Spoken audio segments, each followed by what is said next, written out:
Assalomu alaykum hammaga. Mana biz stejga quydik.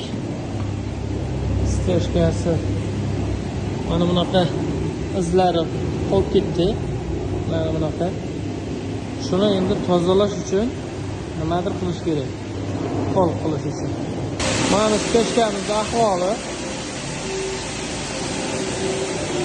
bunaqa. Zo'rlari bor. Teshilgan. Mana ahvol shunaqa. Keyin bu apparat oldik. Apparatimizdan keyingisi bo'layotgan yeri mana shu. Bunaqa tekis ahvolda kelyapti.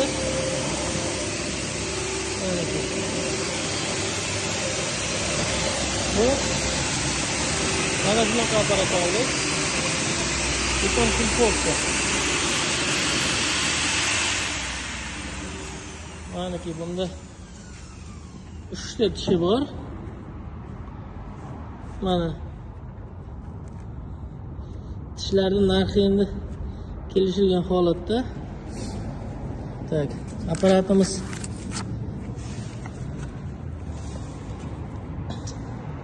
mana shuni Farg'ona viloyatidan olib keltirdik.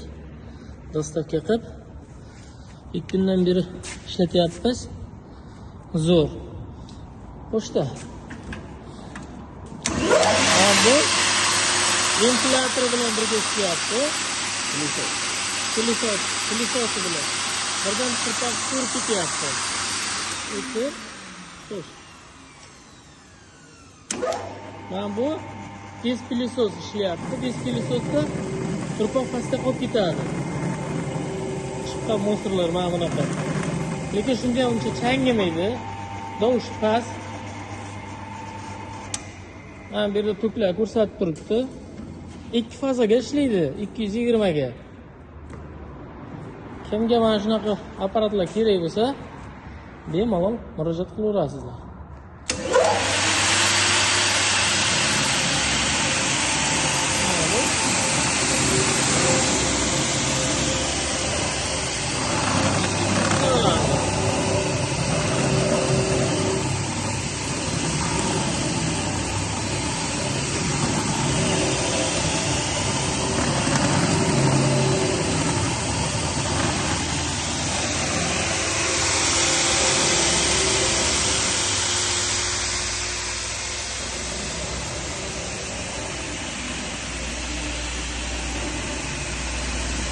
Bir kishi bemalol bitta qo'lda ishlataver.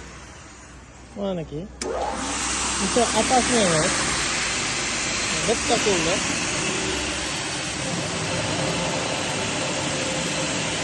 Chang yo'q.